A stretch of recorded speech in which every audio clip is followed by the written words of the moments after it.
ኤክስፖርት የምታደርጉት የሚል አለ ከላይ SPSS ነው የፈለኩት እኛ ሌላ ከፈለግን ከዚህ ውስጥ CSV ፋይል አለ ስታታ አለ እነዚህ ውስጥ DDI አለ EXP አለ EPX የሚል የፋይል ታይፖች አሉ ግን ዛሬ የፈለኩት SPSS ስለሆነ SPSS ነው ሰሌክት አደርጋለሁ የቱ ጋር ያስቀምጥልኝ ሰላም የቻናሌ ቤተሰቦች እንዴት ናችሁ ሁሉ ሰላም በዚህ ቪዲዮ የኢፒዳታ ላይ ኢንተር ያደረግናቸው ዳታዎች ኤክስፖርት ለማድረግ መፈልግ ወደ አናላይዝ ሶፍትዌሮች SPSS ሊሆን ይችላል ስታታ ሊሆን ይችላል CSV ፋይል ሊሆን ይችላል ወደ እሱ እንዴት ኤክስፖርት እናደርጋለን የሚለውን ነው የምናየው ባለፈ ያየናቸው ኢፒዳታ ኢንተር ክላይንት አይተናል ዳታን ኢንተር ለማድረግ EpiDataManager ደግሞ የዳታ ኢንትሪ ፎርማችንን ዲዛይን ለማድረግ የተጠቀምናቸው ናቸው ዛሬ ኤክስፖርት ለማድረግ የምናደርገው ምንድነው EpiDataManager እንከፍታለን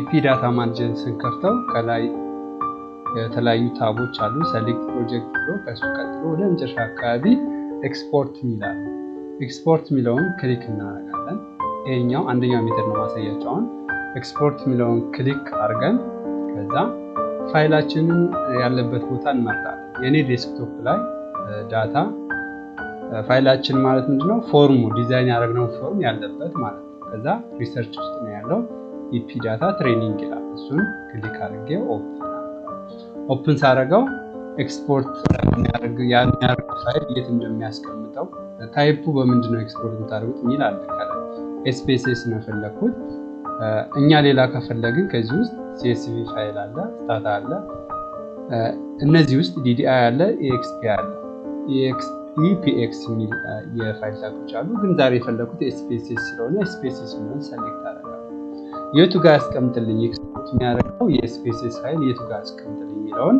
እዚህ ጋር መርጥላታለሁ ዲፎልቱ ከፈለግን አክሰስ የሚያደርገው ዲፎልቱ ፎርሙን ዲዛይን ያደርግበት ቦታ ነው እኛ ኤክስፖርት ሌላ ቦታ ማድረግ ከፈለግን እቺኛዋ ምልክት ክሊክ በማድረግ ወደ ለምሳሌ ዴስክቶፕ እንዲያደርግልኝ ከፈለኩ ዴስክቶፕ እንትራን ክሊክ አደርግና ሰሌክት ፎልደር እለዋለሁ ስለዚህ አሁን ዴስክቶፕ ላይ ያስቀምጥልኛል ማለት ነው ስሙንም መቀየር ከፈለግን እዚህ ጋር ስሙን መቀየር እንችላለን SPSS መሆን ሌላ በምንድነው የምናውቀው ከላይም SPSS ነው ያለው እሱ ብንቀይረው አሁን እዚህ ኤክስቴንሽኑን ማወቅ እንችላለን .SPSS ይላል SPSS ፋይል ነው ማለት ነው CSV ፋይል ቢሆን ደግሞ ስንቀይረው CSV ፋይል ይላል የስታታ ከሆነ ደግሞ DTA ብሎ ያስቀምጥልናል ማለት ነው SPSS ላይ እንመልሰውና ወደዚህኛው ስንመጣ ቫሪያብሎቹ አሉ እዚህ ጋር ዲፋይን አድርገናቸው ቫሪያብሎች ሁሉንም ከሆነ ኤክስፖርት ማድረግ እንፈልገው ሁሉንም ቼክ እናደርጋለን ካልፈለግን ደግሞ የተወሰኑ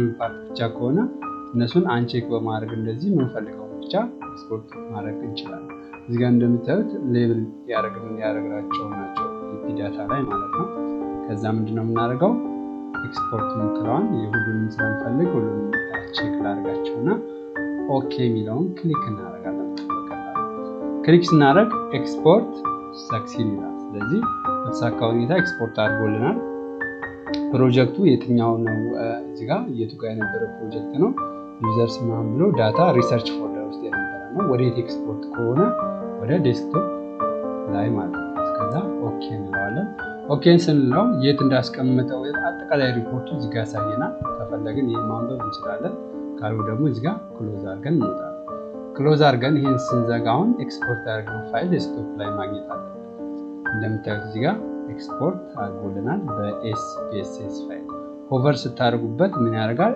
SPSS ስታቲክ ሲንታክስ ፋይል ይላል ከሱ ጋር አብሮ ኤክስፖርት የሚሆኑ ፋይሎች አሉ በኖትፓድ ኤክስፖርት የሚሆን ዲዛይን ፋይል አለ CSV ፋይልም ኤክስፖርት ያደርግልናል አብሮ ስለዚህ እነዚህ አንድ ላይ በአንድ ፎልደር መሆናቸውን እርግጠኛ ወይም በአንድ አካባቢ መሆናቸውን እርግጠኛ መሆን አለብን ይሄን ረን ስናደርግ እነዚህን ከነዚህ የሚጠቀመው ፋይል በተለይ ከኖትፓዱ የሚጠቀመው ፋይል ስላለ በቴክስት ፋይል ውስጥ የሚጠቀመው ስላለ እሱን አንድ ፎልደር ላይ መሆናቸውን እርግጠኛ መሆን አለብን ይሄውን SPSS ፋይሉን ደብል ክሊክ አድርገን ብንከፍተው በSPSS የጫንኩት ስላለ እሱን በሱ ይከፍትልኛል ማለት ጋር እየከፈተ ነው ማውዛችንን ፕሮሰስ እያደረገ መሆኑን ያሳየናል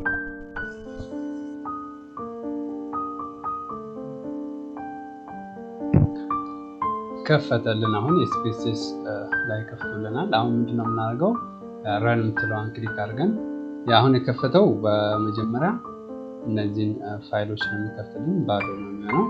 ስለዚህ run ማድረግ አለብን። ከፈተውን እቺኛዋን run የምትለዋን ታብ ክሊክ አድርገን run ከዛ all የሚለውን ክሊክ እናደርጋለን።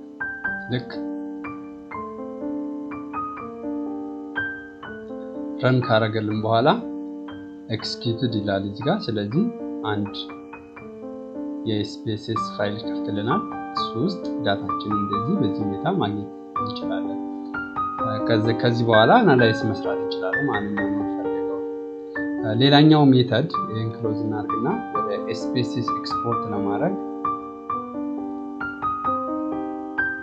እሺ እነዚህ ኤክስፖርት ያደረግናቸውን ዲሊት እናድርግና ሌላኛው መንገድ ኤክስፖርት ማድረግ ዲሊት እናደርጋቸው ነው። አሁን ቅድም ያደረግነው ይሄን ኦፕን አድርገን ከዛ ኤክስፖርት የሚለውን ነው ክሊክ አድርገን ኤክስፖርት ያደረግነው። ነገር ግን መጀመሪያ ፋይሉን ከፍተናው ከሆነ ቀጥታ ኤክስፖርት ማድረግ እንችላለን። ለምሳሌ መጀመሪያው ፕሮጀክታችንን እንክፈት። ዳታ ሪሰርች ከዛ ኤፒ ትሬኒንግ ይሄን ነበረ። እዚህ ጋር ዲዛይን እያደረኩ ነበረ። ለምሳሌ ወዲያው እዛኑ ቀን ዲዛይን አደረኩ ኤክስፖርት ማድረግ ከሆነ ኦልሬዲ ኦፕን ነው ማለት ነው። ስለዚህ ቀጥታ ኤክስፖርት ብለዋል ክሊክ በማድረግ መክፈት እንችላለን። ቀደም ኤክስፖርት ስነካ ወዴት ነው የወሰደን? ፋይላችን እንድንከፍት ነበር የፈቀደልን።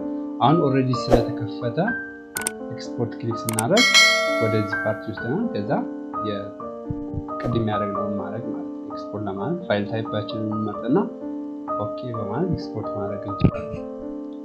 የዛሬ ቪዲዮ ይሄን ይመስል ነበረ። ላይክ ሰብስክራይብ ማድረግ እንዳትረሱ ማለት ነው።